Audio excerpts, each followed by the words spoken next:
They fired him at midnight. No warnings, no farewell. Just a cold letter slipped into his locker while the factory fell silent. After 35 years of loyal service, Michael, the factory's oldest mechanic, stood alone under the harsh flicker of overhead lights, holding a crumpled paper that ended his life's work in a single sentence.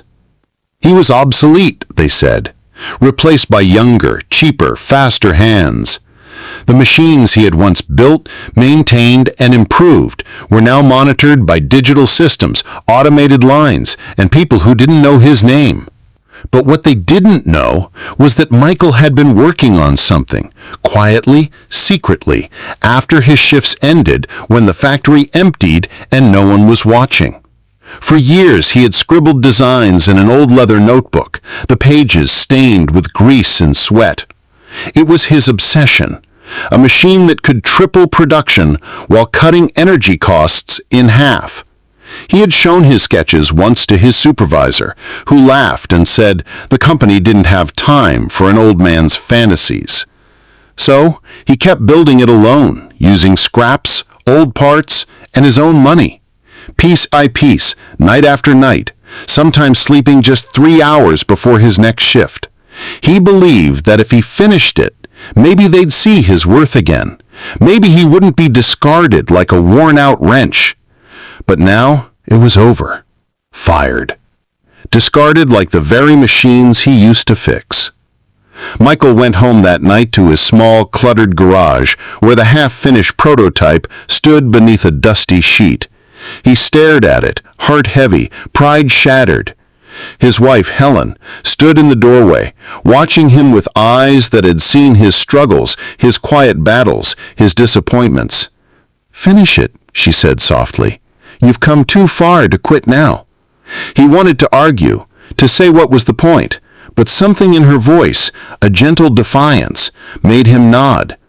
He spent the next 3 months working day and night, refining every gear, every bolt, reconfiguring the energy systems, improving the flow efficiency.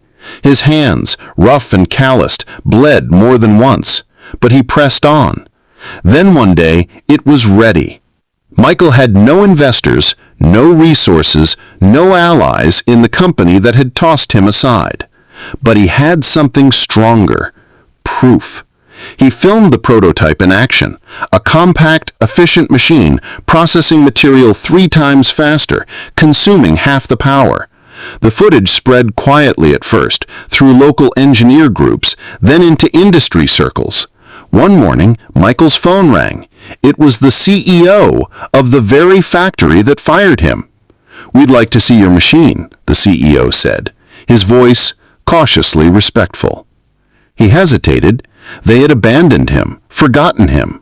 But his wife reminded him, "Don't do it for them. Do it for yourself." So he agreed, but on one condition. He wanted full rights to his design and a royalty on every unit produced. They tried to negotiate, to minimize his share, but the buzz around Michael's invention was growing too loud. Other companies had started calling. In the end, they had no choice. The company signed the deal.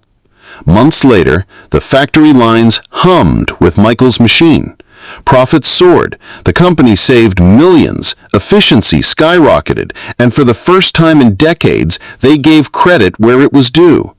But Michael didn't return to that factory. He used his earnings to open his own workshop, mentoring young engineers, inventors, and mechanics who didn't have fancy degrees but had passion and ideas, just like he once did. One afternoon, a young girl in his workshop asked him, "Weren't you angry they fired you?" Michael smiled. "I was, but if they hadn't, I would have never finished the machine. Sometimes the push we hate is the push we need." Years later, his story became legendary in industrial circles. The old mechanic fired at midnight, whose final design made the company millions, but whose real victory was proving that no age, no setback, no rejection could erase a lifetime of wisdom. His name wasn't forgotten, and neither was his lesson. Never throw away what the world calls obsolete. Sometimes it's just waiting for its time to shine.